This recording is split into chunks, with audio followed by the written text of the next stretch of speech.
Ya, Assalamualaikum warahmatullahi wabarakatuh. Nah, di sini kita sudah kedatangan narasumber saya yang kedua. Jadi di sini sudah ada datang Mbak Fariha. Monggo Mbak Fariha untuk memperkenalkan dirinya. Assalamualaikum warahmatullahi wabarakatuh. Waalaikumsalam. Perkenalkan, saya Fariha Mariro.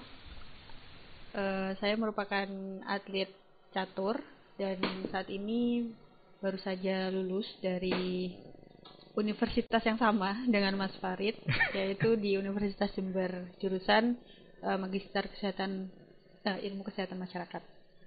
Jadi itu ya. Kalau ada yang bilang atlet itu hanya fokus atlet saja tapi pendidikannya tidak jalan. Nah, ini contoh narasumber saya ini.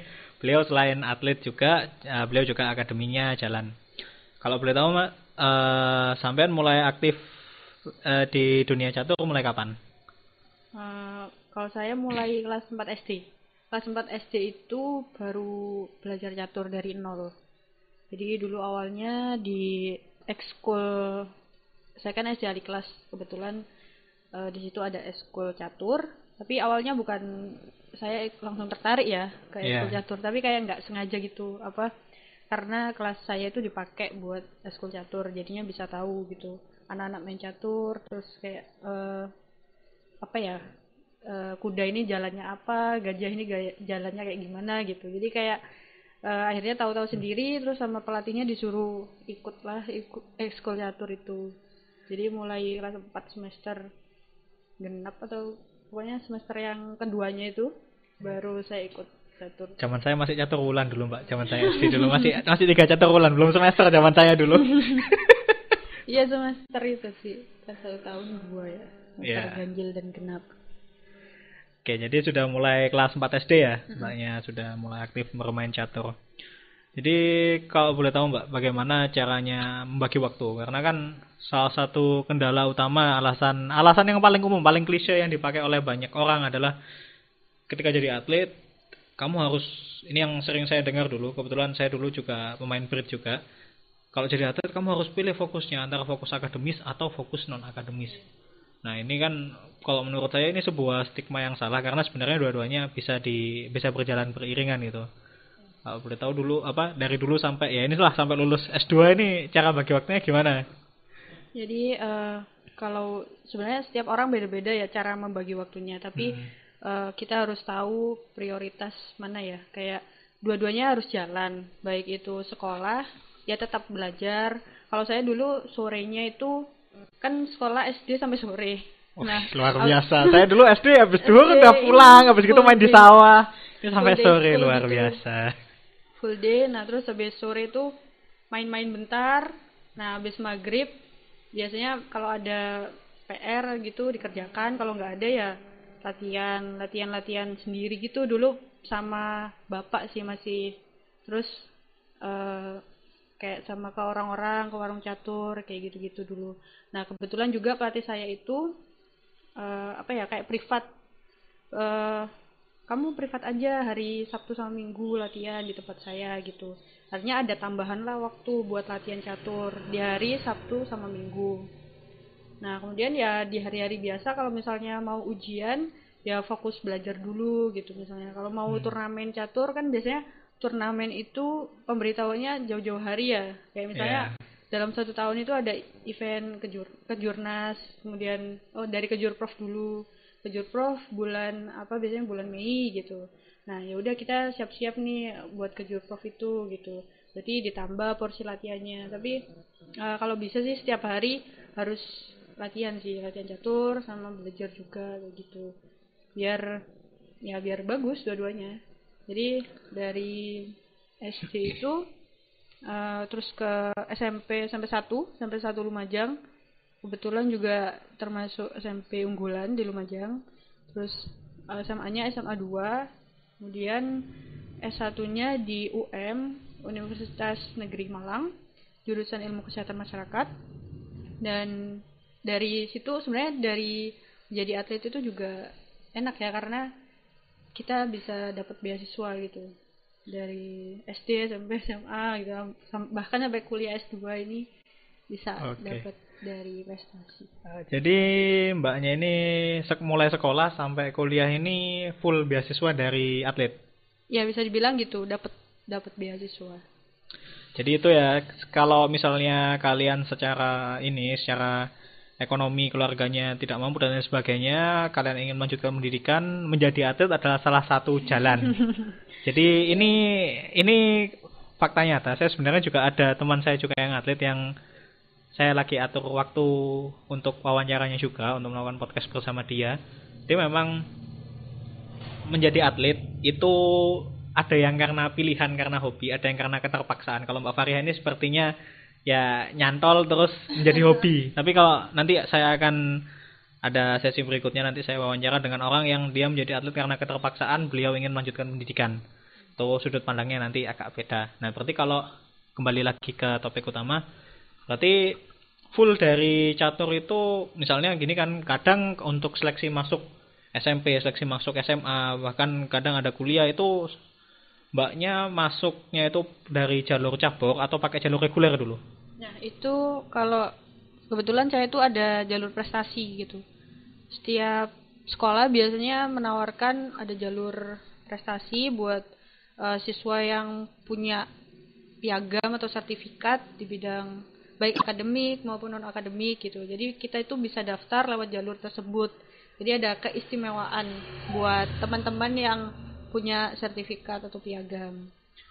Nah, jadi itu ya teman-teman, kalau kita punya misalnya kita punya sertifikat atau piagam juara, misalnya entah itu juara catur atau apa. Kalau juara lomba 17-an kayaknya belum bisa diklaim ya. Jadi misal ada turnamen catur 17-an itu masih belum bisa, tapi minimal di tingkat kabupaten, baik itu ada lomba-lomba itu berupa lomba kepenulisan ataupun lomba non akademik seperti atlet dengan berbagai macam caburnya, itu dapat kalian gunakan sebagai salah satu opsi untuk masuk atau melanjutkan pendidikan. Nah, kalau boleh tahu Mbak, ini kan kebetulan S2 juga sudah selesai ya, sidangnya juga unda-undilah sama saya baru Januari kemarin juga kan. Sayanya yang kelamaan. Nah, sekarang kesibukannya apa Mbak? Atau mungkin sambil menunggu event lah. Soalnya kan kalau yang saya pahami berbeda dengan berbeda dengan sejumlah cabur lain yang dia punya jadwal kompetisi atau jadwal liga yang rutin. Catur ini kalau di Indonesia masih sepertinya masih belum ada liga yang cukup rutin untuk ininya. Jadi untuk mengisi waktu luang ini kesibukannya apa selama ini? Sebenarnya kalau di catur pertandingan terakhir kemarin yang saya ikuti adalah PON, Pekan Olahraga Nasional. Nah dari situ kan itu event 4 tahun sekali ya. 4 tahun sekali. Jadi kemarin di Papua, kemudian 2024 nanti di Sumatera Utara. Nah nunggunya 4 tahun tapi ini. Tapi kalau enaknya itu kalau misalnya ini bocoran nih ya dari saya. Kalau misalnya teman-teman udah jadi atlet yang minimal mewakilin provinsi buat ikut PON, itu insya Allah dijamin gitu sama provinsi, karena dari provinsi itu sendiri ada bulanan, kemudian ada bonus, kemudian dari kesehatan juga diperhatikan, ada tambahan untuk tes kesehatan, tes fisik seperti itu. Nah kemudian kalau teman-teman berprestasi di PON, misalnya dapat medali emas atau perak atau perunggu, itu teman-teman bakalan jadi atlet Pusladda lagi gitu. Pusladda itu atlet yang mengikuti pemusatan latihan di provinsi tersebut. Jadi kalau saya di Jawa Timur ya, berarti atlet Pusladda Jawa Timur itu di Surabaya kebetulan Pusladanya. Jadi bakalan jadi atlet Pusladda lagi nih untuk 4 tahun ke depan gitu. Jadi kalau misalnya atlet itu tetap performanya tetap baik, tetap bagus, ya bisa ikut PON selanjutnya seperti itu. Dan kebetulan di catur ini juga tidak ada batasan usia untuk mengikuti PON. Kalau misalnya cabur-cabur lain tuh ada yang biasanya usia 24 atau 25 gitu, beberapa cabur. Tapi ada juga sih yang nggak ada batasan usia seperti catur. Nah, kemudian kalau sekarang ini masih baru lulus, kemudian kebetulan juga ada usaha di Lumajang, mencoba berwira swasta gitu, menjadi mencoba di bidang bisnis seperti itu, bisnis kuliner dan olahraga karena saya juga orang olahraga ya. Oke, jadi begitu ya. Iya. Ya, ini tadi terima kasih Mbak atas bocorannya. Saya kira karena memang dulu setahu saya kebetulan kakek saya ini juga atlet anggar, dulu atlet anggar di Aceh, Provinsi Aceh. Dulu memang belum sesejahtera sekarang. Jadi ibaratnya seperti daerah atau bahkan sampai ke tingkat nasional itu memanggil hanya ketika perlu aja. Oh iya. Jadi kalau mungkin mbaknya sudah pernah dengar cerita-cerita orang dulu yang ini betapa ngenesnya jadi atlet, dan itu yang membuat anak-anak ya mungkin di generasi saya, generasi Mbak Faria itu mikir berkali-kali untuk mau nggak serius jadi atlet, mau nggak serius jadi atlet. Jadi ya itu salah satu contohnya, karena memang dulu di zaman orang tua kita atau zaman kakek nenek kita itu masih belum diperhatikan. Tadi sudah dijelaskan ya, sudah diperhatikan bahkan sampai dapat sangu, kebutuhan makan terjamin, kebutuhan kesehatan dijamin untuk atlet yang dia punya prestasi minimal di tingkat di PON lah, tingkat nasional. Ya, kalau boleh tahu Mbak, di PON 2020 di PON Papua kemarin medali apa yang sudah didapatkan kemarin? Di Papua kemarin dapat 1 emas dan 1 perak. Kalau emasnya itu catur kilat, peraknya itu catur cepat. Jadi saya ikut 3 nomor, catur kilat, cepat, sama standar.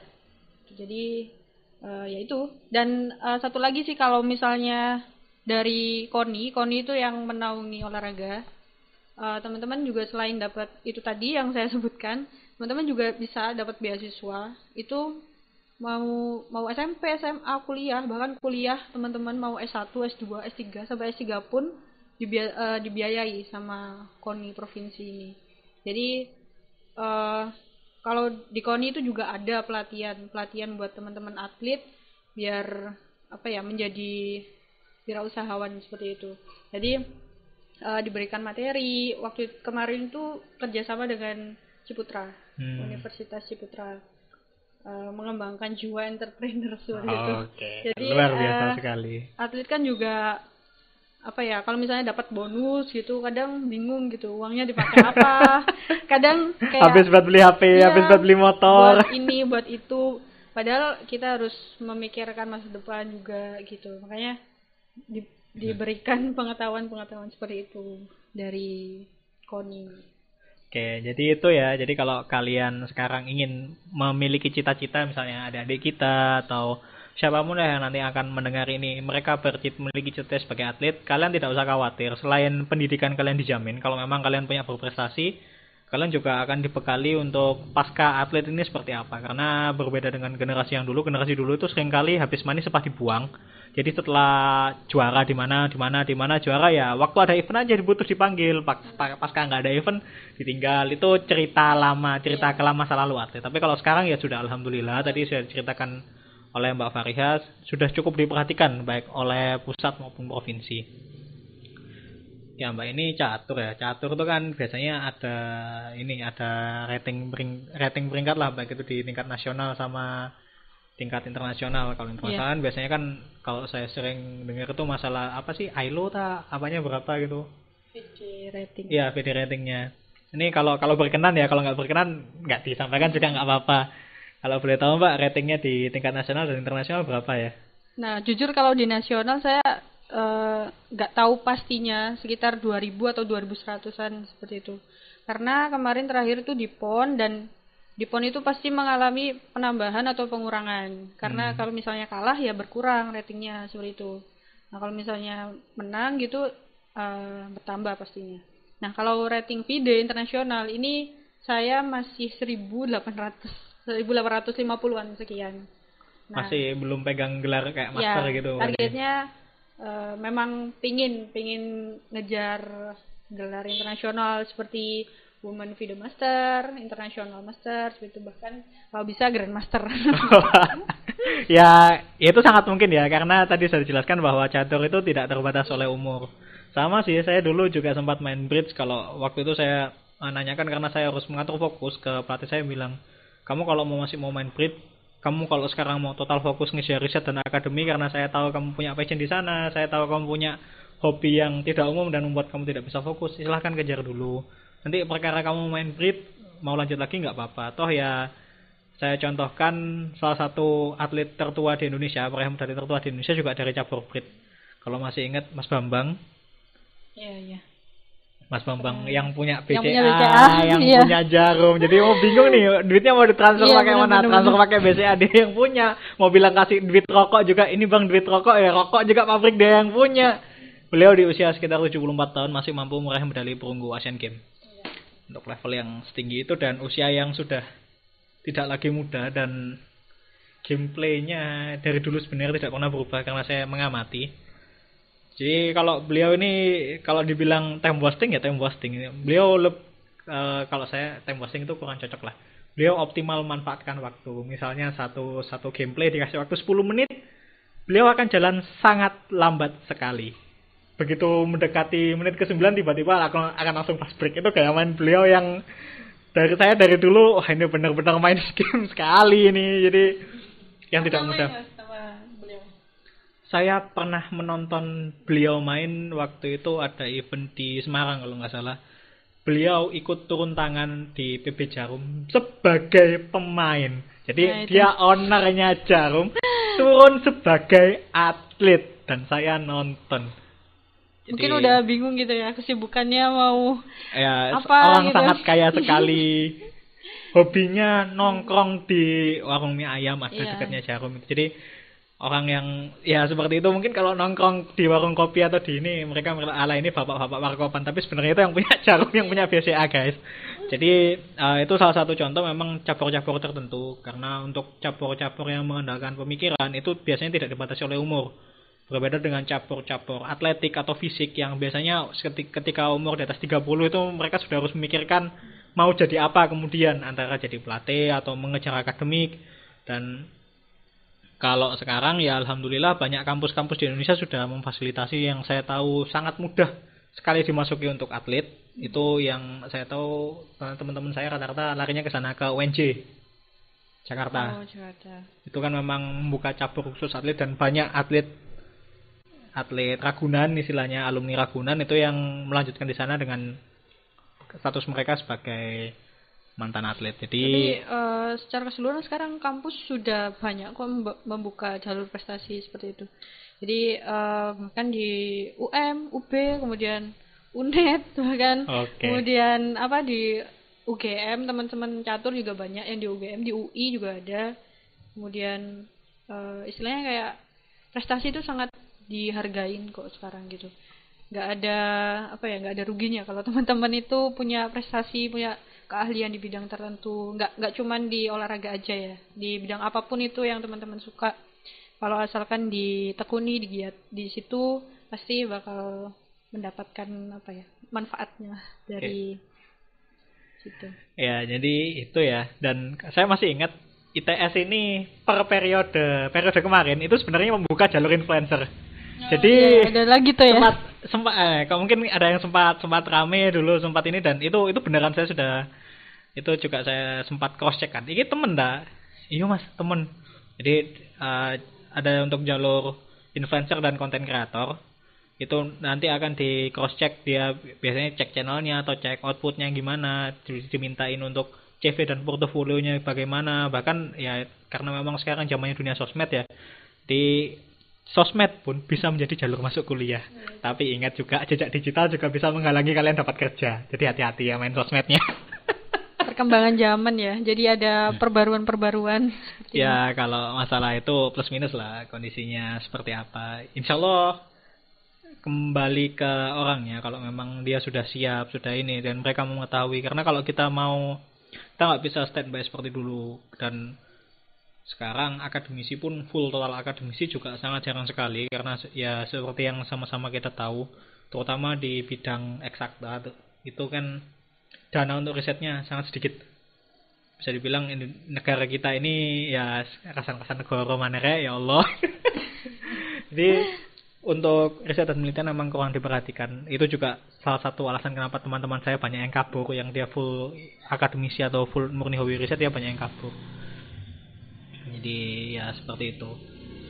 Jadi terkait hobi kalian atau rencana kegiatan kalian, kalau memang kalian niat mau kalian tekuni, insya Allah itu juga bisa menjadi jalan rezeki lah bagi kalian. Walaupun kalau kalian mau melanjutkan pendidikan itu monggo. Jadi saya nggak nutup mata, saya masuk S1 dulu juga jalur sertifikat. Ya kebetulan sih sertifikatnya akademik, tapi sebenarnya kalau pakai acuan yang umum dulu, kalau Danem atau nilai UAN saya terendah di sekolah. Ya. Iya. Jadi terendah. Bahkan rata-rata di ijazah saya ada nilai 4,0 di ijazah, 4,0 atau 4,4 saya lupa. Itu masih pelajaran ada. apa itu? Insya Allah matematika. Matematika atau bahasa Inggris lah, antara dua itu. Pasti yang paling bagus biologi. Ya alhamdulillah kalau biologi sejelek-jeleknya kepala 9 lah. Tapi ya itu saya dulu contoh saya masuk nilai UAN-nya yang cukup rendah dibandingkan teman-teman saya, tapi saya satu-satunya yang masuk di UNER waktu itu dengan jalur reguler ya, bukan jalur orang dalam atau jalur bayar, karena memang ada yang jalur mandiri itu yang biayanya juga nggak sedikit. Saya masuknya jalur reguler, yang lain SPP-nya itu 3,5, 5 juta, 7 juta, SPP saya 1.200.000 dulu saya masuk kuliah 2012. Itu karena saya punya satu kartu, kalau bisa dibilang wildcard lah. Wildcardnya dari Olimpiade Biologi, dan itu saya juga punya satu wildcard juga untuk masuk ke UNESA kala itu. Jadi sebenarnya tinggal milih, saya tinggal kuliah di Surabaya mau ke UNER atau UNESA tinggal masuk aja. Ya karena hobi saya membaca yang hal-hal yang spesifik ya, saya tidak terlalu suka berhitung, tapi sekarang mau nggak mau harus ngitung ya karena urusan bisnis dan keuangan. Dulu saya masa bodoh soal legalitas dan lain sebagainya, tapi sekali lagi karena saya sekarang kerjanya bisa dibilang serabutan, kadang koki, kadang nguli, jadi ya kadang koki, kadang nguli, kadang masuknya ke kantor-kantor instansi, jadi ya gitu, kadang kerja kasar, kadang kerja mikir, mau nggak mau saya harus mempelajari legal. Karena jujur ini sedikit curhat, saya pernah kerja 2 tahun nggak dibayar, jadi saya menyelesaikan sebuah proyek yang cukup besar dananya. Kalau mau direnominasi gaji saya ya gampangnya 2 tahun kalikan UMR lah, UMR Surabaya kalikan sama 2 tahun, dan itu tidak saya terima hanya karena saya tidak bisa menunjukkan draft legal kontrak. Karena waktu itu dimintain tolong gini dan lain sebagainya, karena itu senior saya ya sudah saya percaya, saya bantu kerjakan, dan akhirnya tidak dibayar. Bayangin kalian 2 tahun mikir, kerja dan lain sebagainya nggak dibayar sama sekali. Tapi itu sebenarnya ada dana proyeknya itu. Dana proyeknya saya tahu nominalnya berapa, cukup besar lah. Buat beli rumah cash cukup kok. Makanya ya fee saya dari situ aja fee saya sebenarnya sudah lumayan lah. Buat beli mobil second bisa lah, buat beli pick up lah, saya sekarang lagi butuh pick up sebenarnya. Buat beli pick up cukup itu, bisa dapat 2 yang kapasitas kecil. Cuman ya itu sekali lagi, jadi kenapa kok walaupun berawal dari hobi, baik itu kalian sebagai atlet atau nanti kalau kalian punya hobi lain sebagai peneliti, sebagai jurnalis dan lain sebagainya, kalian harus belajar faktor legalitas juga, karena agar tidak mengalami yang saya alami lah. Kalian sudah kerja keras dan sebagainya dan tidak dibayar, itu sakit bro. Bayangin bro, harusnya gue udah paling nggak DP rumah bisa itu. Jadi itu kenapa kok sekarang ya alhamdulillah untuk jalur-jalur prestasi dan pendidikan itu linear, dan jalur pendidikan sudah bisa digunakan untuk masuk non akademik. Jadi kalian mau jadi atlet, kalian mau jadi praktisi lah, atau kalian mau jadi full time jurnalis, kemudian kalau kadang ada teman-teman kita ini ada yang dia memang full time penulis. Saya punya teman saya yang penulis itu, dia harus karena regulasi lama zaman dulu itu penulis masih belum bisa dibilang nggak ada nilainya mbak. Yeah. Mungkin sampai sekarang ya, makanya Terelie sering protes di sosmednya bahwa bayarannya kurang, fee-nya mereka kurang, dan perlindungan atas pembajakan, pembajakan sangat lemah di sini. Jadi betul. Teman saya itu publikasi bukunya lumayan, penjualannya total lumayan, yang tahu bukunya banyak, tapi yang dia terima sedikit karena rata-rata belinya buku bajakan, kasihan sekali. Ya, tapi itu miris memang. Tapi itu ya alhamdulillah minimal bisa membawa dia masuk sampai kuliah. Dan itu insya Allah setelah kuliah ini itu akan banyak membantu. Jadi kalau kalian merasa kuliah tidak sesuai dengan jurusan, nanti pekerjaan nggak sesuai jurusan, nah itu nanti ada lagi nih. Nanti saya akan bahas satu persatu dengan narasumber yang dia kuliahnya apa, kerjanya apa beda. Ya saya sendiri termasuk. Saya kerjanya apa coba sekarang? Kuliahnya apa dulu, hobinya ngapain, kerjanya apa? Kerjanya apa aja bisa gitu. Ya gini lah mbak, serabutan yang penting berpenghasilan gitu. Yang penting halal ya. Ya yang penting halal. Jadi kita nggak main trading yang abal-abal. Saya nggak main judi yang berkedok trading macam binomo. Robot trading pasti profit, enggak juga. nggak main ya untuk trading emas itu nantilah saya akan atur waktu dengan orang yang punya kompetensi untuk membahas dan melakukan breakdown tentang itu. Di Mbak Faria sendiri tadi juga yang awalnya hanya sekedar karena ngelihat wah ruangannya dipakai asik juga, dan sekarang udah ya alhamdulillah sudah sampai medali di tingkat nasional. Kalau boleh tahu Mbak, mungkin sudah punya pengalaman go internasional? Ya, waktu itu pernah Asian Age. Kebetulan kalau sekarang ini di pandemi ini susah ya kalau misal cari turnamen internasional itu kebanyakan ditunda atau dibatalkan gitu karena ya teman-teman tahu sendirilah efek dari pandemi ini secara global kan seluruh dunia. Jadi tapi kalau di tahun ini insya Allah udah mulai banyak turnamen internasional yang mungkin bisa diikuti. Jadi kalau 2020, 2021 benar-benar nggak ada. Kalau bisa dibilang nggak ada lah itu turnamen yang buat cari rating, cari gelar seperti itu kan harus melalui turnamen internasional yang resmi. Jadi kalau misal mau ratingnya bertambah gitu kan. Nah, jadi kalau waktu itu saya ikut Asian Age, dapat perak sama perunggu. Itu kemudian pernah juga di Malaysia itu turnamen tahunan. Sebenarnya Malaysia itu rutin mengadakan turnamen itu. Jadi ada turnamen besar ya, ada 2 kali di bulan Agustus dan bulan Desember. Kemudian turnamen di Thailand waktu itu juga pernah di Thailand. Tapi yang dapat medali itu yang waktu Asian Age itu dapat perak sama perunggu. Jadi itu ya, kalian bisa traveling kemana-mana. Ya, jadi itu juga salah satu poin plus ya kalau misal jadi atlet juga kemana-mana gratis, dapat uang saku gitu. Kalau menang dapat bonus ya gitu. Nah, gitu ya. Jadi ya kita nih teman-temannya pulang tinggal dodong oleh-oleh aja. Kelakuan ini emang. Ya, jadi memang salah satu benefitnya kita punya keahlian khusus itu kita bisa traveling kemana-mana, traveling yang dibayari. Di Mbak Faria ini sudah sampai jalan-jalan ASEAN lah. Itu murni dibiayai dari PB atau dari ini Persatuan Catur Negosiasi. Jadi kalau kalian ingin ini nanti bisa kontak, linknya nanti ada di bawah, saya kasih kontaknya misalnya kalian ingin.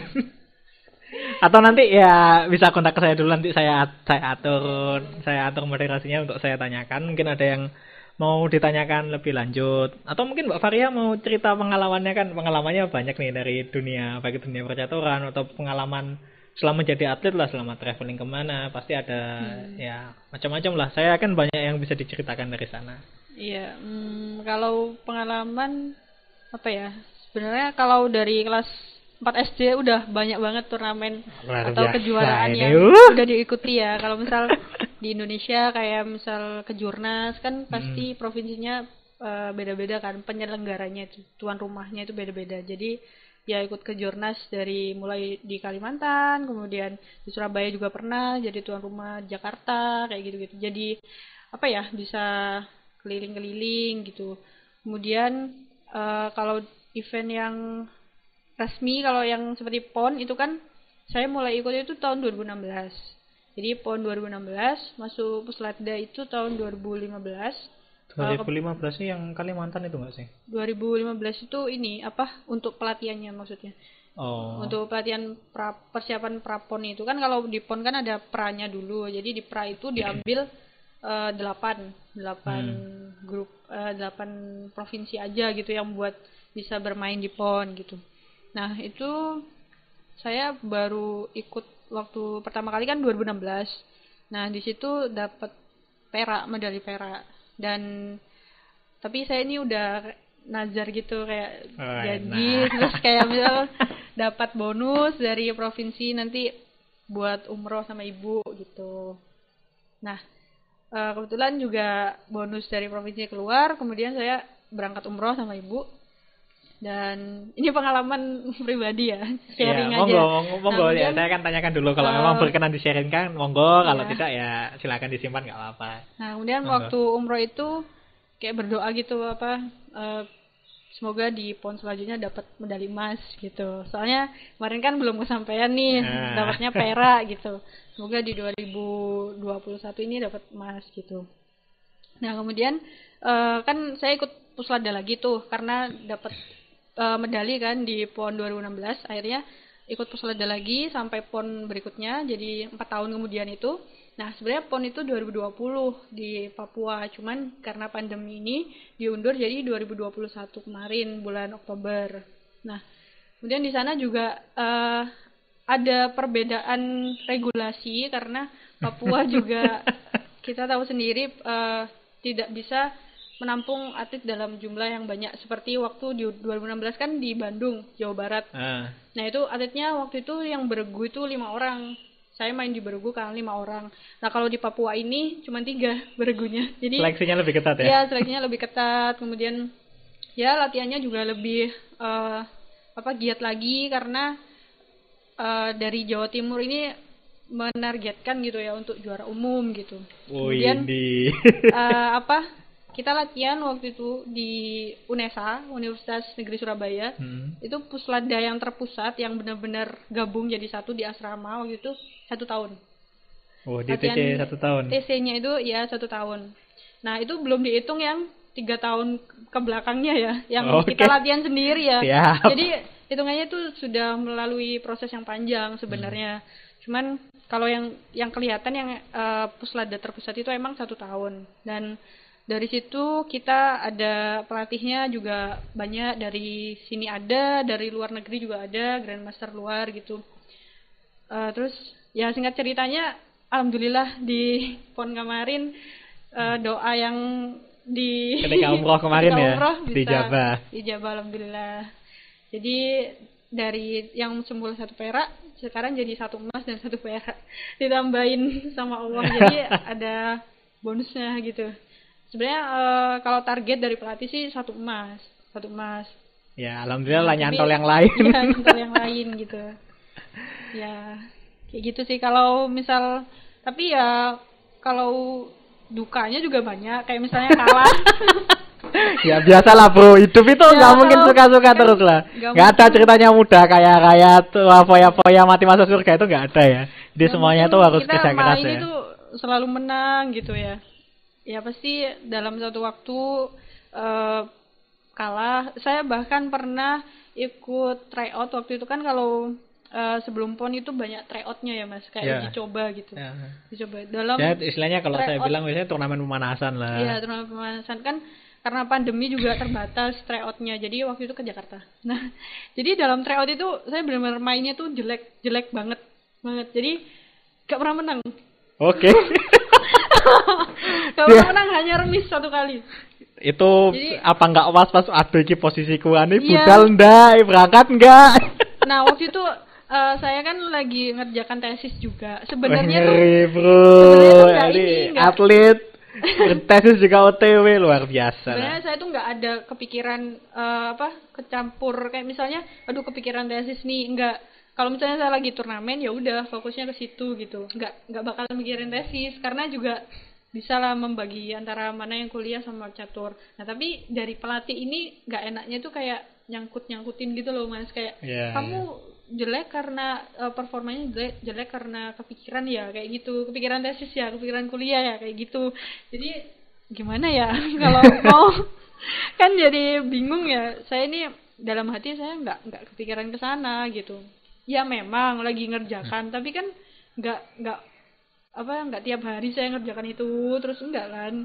Dan waktu itu juga saya niat main gitu, niat tanding, tapi ya emang lagi jelek aja ya, mungkin perlu latihan lebih giat lagi gitu, ditambah lagi latihannya gitu. Yaudah, tapi ya banyak lah orang yang kayak ngomongin kayak gitu. Bacot netizen lah biasa. Iya, bacot netizen emang kayak gitu. Sering nggak tahu. Tiba-tiba nggak tahu dibentuk. Oh kamu nih gara-garanya gini. Ya sudah lah. Nah kalau welcome to Wakandalen. Kalau atlet ya itu nggak enaknya kalau misal performanya jelek atau kalau bisa dibilang kalah kayak gitu ya, nggak sesuai lah sama yang diharapkan gitu. Ya nggak cuman kita kan pasti kecewa ya, kita kan juga pengen menang Ya, gitu. ya itu Tapi manusiawi lah. yang lebih ini tuh banyak gitu dari si A, si B, si C gitu. Ya emang harus kuat mental lah ya. Kalau misal dibilangin kamu ini, ya diterima gitu. Toh ya buat kebaikan kita gitu. Kita bisa lebih lagi latihannya kayak gitu. Ya harus itu sih, kuat mental. Kuat mental ya. Kuat Jadi mental. underline-nya harus kuat mental. Ya kalian mau kerja apa aja, mau ini dan lain sebagainya. Cocok netizen itu nggak akan pernah berhenti lah. Ya betul. Sama kayak saya sedikit cerita aja lah. Kayak kalau ditanya, kalau tadi Mbak Faria bilang bisa membagi waktu, kalau saya jujur ketika ada beban yang luar biasa, saya kesulitan membagi karena saya akhirnya biasanya yang saya lakukan selama ini yang saya lakukan mulai saya kuliah diploma sampai saya kuliah S2, yang sering saya tinggal yang akademik. Kalau saya, karena saya merasa ya akademik itu nanti bisa dikejar. Ini jangan ditiru, ini sekedar sharing aja pengalaman pribadi. Tapi untuk urusan rumah kadang itu urusannya cukup krusial sehingga harus segera diselesaikan. Jadi memang ada kalanya bisa dibagi, ada kalanya harus memilih. Kalian harus, mungkin kalau kalian sekarang masih belum tiba di titik itu, nanti kalian suatu saat pasti harus dihadapkan dengan pilihan yang kalian nggak bisa untuk menggapai dua-duanya dan harus memilih. Itu normal sekali. Itu kenapa kok kalau mbaknya tanya, ya padahal masuknya duluan saya, dulu S2-nya, wisudanya ini kemungkinan kalau nggak bareng ya apa katalah sama-sama belum ngurus berkas ya gini ini jadinya. Belum dibuka loh periode selanjutnya kan kemarin udah habis. Nah ya itu, ya udahlah. Yang penting minimal kita udah nggak punya tanggungan lah. Tadi sudah kelar ya udah sidang ya udah. Nah jadi ada sampai di titik itu ya.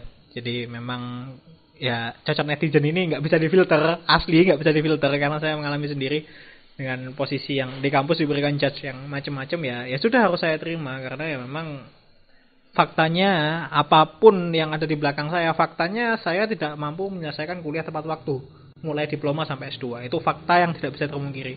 Terlepas dari performa, nah ini mungkin beda lagi untuk performa. Ada yang memang performanya bisa bagus tapi memang molor dan sebagainya, itu nggak bisa dimungkiri. Jadi tolong netizen ini jangan asal bacot ya. Lu kalahan gini nih, nggak juga. Semua siklus bro. Sama kayak selain kita usaha juga siklus. Kalau mbaknya tadi bilang pandemi 2 tahun nggak ada event, saya pandemi 2 tahun omset hilang 0 mbak. Wah apa nggak pusing itu? Omset saya hilang 0 selamat 2 tahun, bayangin tiap bulan hilang nolnya 1 di belakang gitu. Kalau ganti bilang depan masih bisa dikondisikan, hilang 01, astagfirullah, ya pusing ya Pak. Gimana cara survive? Ya salah satunya kalau warung tuh sempat sebelum pandemi itu karyawan saya 5, sekarang tinggal 1 aja yang saya pertahankan karena memang saya tidak mampu untuk, saya sampaikan apa adanya, saya tidak mampu untuk membayar 5 orang dengan kondisi yang kayak gini.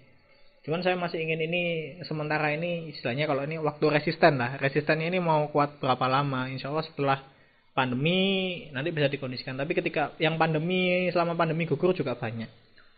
Iseng-iseng banyak ini mbak. Kemarin kan PON ditunda setahun nih.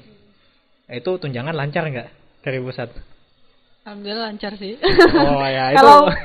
Kalau KONI Jatim tuh saya akui emang benar-benar memperhatikan atletnya. Sebelum PON ini benar-benar kayak dimaksimalkan gitu. Apa yang mereka bisa dikasih gitu. Mungkin kalau di gajian atau bulanan itu kita ada penundaan atau dirapel ya istilahnya. Yeah. Dirapel itu Januari, Februari, Maret dirapel. Soalnya kan kita pakai APBD. APBD itu baru cair bulan April. Jadi biasanya kayak gitu dan ya nggak masalah sih asal haknya masih dipenuhin gitu. Di gaji lancar ya dia, Pak. Kalau kita yang usaha pusing bro. Serius nih pandemi ini, kecuali mereka yang bermain ya, nggak perlu saya sebutkan saya secara implisit.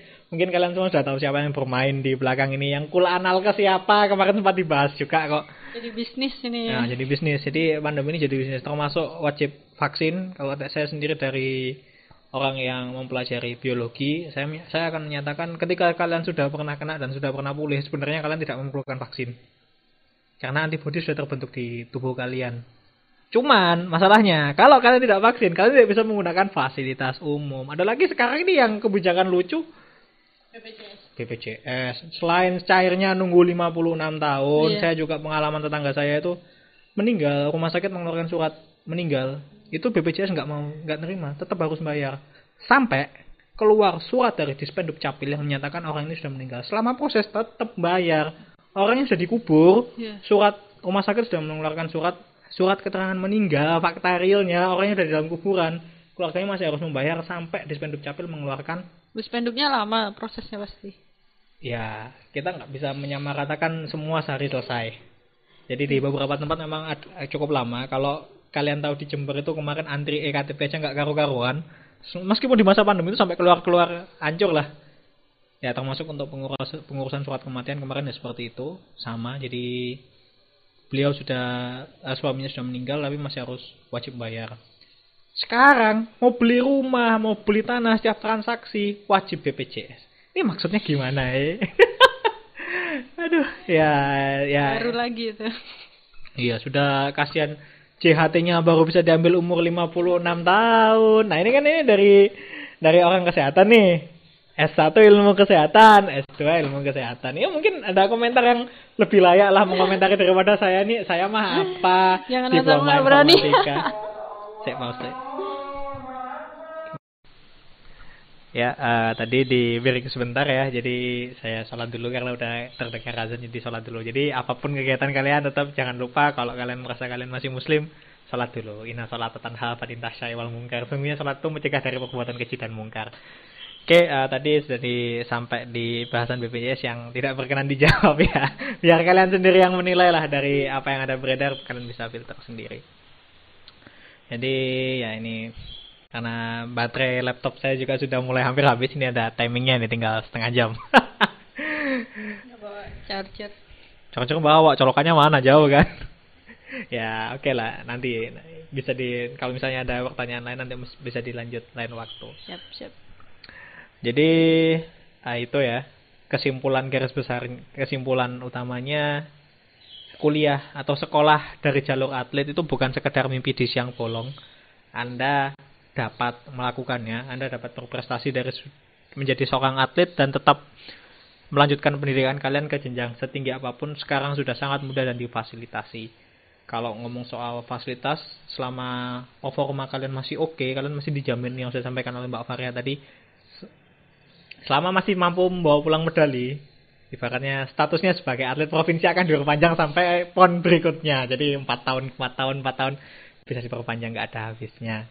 Jadi kesimpulan utama garis besarnya di situ sih, dengan segala macam suka dukanya.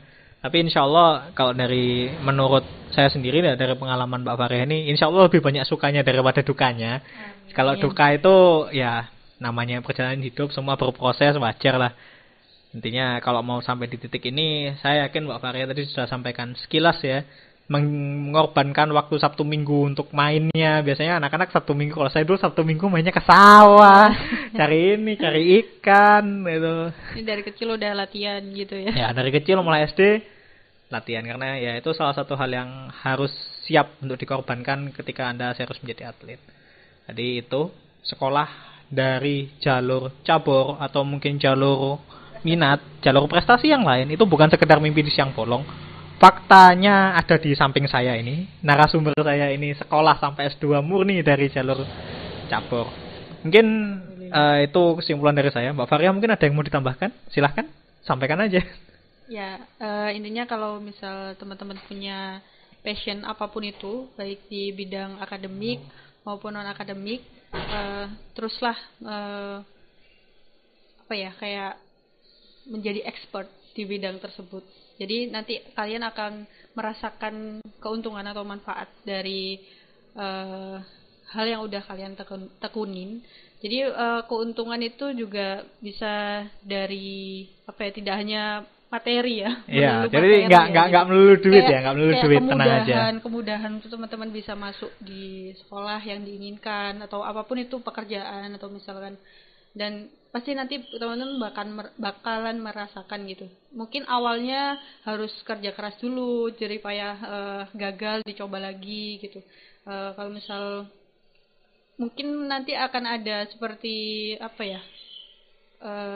bimbang gitu ya. Aku kayaknya jadi pengen yang ini gitu. pengen nyoba yang ini, bidang ini gitu. Tapi kalau insya Allah kalau teman-teman fokus di satu target gitu ya, coba lihat perjuangan teman-teman yang udah dijalanin, jadi teman-teman bisa terus fokus di jalur tersebut gitu ya. Jadi bisa meraih lah apa yang dicita-citakan. Di underline-nya tadi itu udah jelas ya, kerja keras dan istiqomah. Jadi istiqomah di jalurnya, misalnya kalian minati jalur catur, mau diseriusi ya ayo kerja keras di bidang itu. Jangan lupa berdoa juga. Istiqomah, nah itu Penting. Jangan lupa makan juga. Logika tanpa logistik nggak jalan, Mbak. Nah, ya jadi itu mungkin kesimpulan dari podcast hari ini bersama narasumber saya, atlet Provinsi Jawa Timur, atlet catur Provinsi, Mbak Fariha Mahiro. Oke, sekian. Terima kasih. Wassalamualaikum warahmatullahi wabarakatuh.